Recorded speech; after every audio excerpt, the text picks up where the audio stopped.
Sir, monsoon को देखते हुए अब काफ़ी बीमारियां जो हैं उत्पन्न होने लगी हैं, लोग बीमार हो रहे हैं। इससे कैसे बचाव कर सकते हैं अपना हम जी, लोग? अभी जो हाईएस्ट टेम्परेचर था रिकॉर्डेड 50 के आसपास, उससे एकदम जो ये बरसात शुरू हुई है, जो मौसम में बदलाव आया है, अब एकदम ह्यूमिडिटी हुआ है और आसपास जो जितना भी सड़कों के आसपास जल भराव है और जो हमारे सीवर हैं, नालियां हैं, उनका पानी जो सड़कों पे आ रहा है, उसकी वजह से हमको वायरस वाली बीमारियां, बैक्टीरिया वाली बीमारियां और फंगस वाली बीमारियां हो सकती हैं।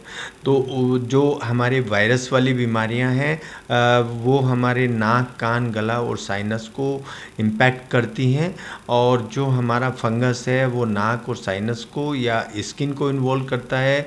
और जो बैक्टीरिया वाली बीमारी हैं, जैसे जो कॉमन बैक्टीरिया होता है, लेप्टोस्पायरोसिस होता है इन दिनों में, वो हमारे स्किन के अंदर घुस के हमारे खून में मिल के वो जो पैदा करता है उसको बोलते हैं लेप्टोस्पायरोसिस। लेप्टोस्पायरोसिस होता है, उससे हमारा लीवर डैमेज हो जाता है, उससे हमारा हार्ट डैमेज हो जाता है, किडनी डैमेज हो जाता है, मल्टी ऑर्गन फेलियर हो जाता है। तो सबसे खतरनाक जो बीमारी मैं अब मानूंगा वो एक तो लेप्टोस्पायरोसिस होगा, और एक आने वाले समय में डेंगू होगा। जो डेंगू होता है वो मच्छर से फैलता है, और आसपास क्योंकि अब साफ़ पानी भी होता है, गंदा पानी भी होता है, तो मच्छर रहता है डेंगू वाला। उससे हमारे प्लेटलेट डाउन हो जाते हैं, उसको वायरल हेमरेजिक फीवर बोलते हैं। हमारे खून से खून आता है नाक से, मुंह से, और वो कई बार प्लेटलेट इतने डाउन हो जाते हैं कि सारे ऑर्गन हमारे काम करना बंद कर देते हैं, उसमें डेथ हो जाती है। आपने पिछले साल भी इस तरह का देखा होगा कि आसपास के जो कुछ गांव थे वो गांव के गांव खाली हुए हैं। तो जो ये इस तरह की बीमारियां हैं उनसे उनसे हमें बचना होगा, और हम ये चाहेंगे कि इनके लिए सावधानी रखें।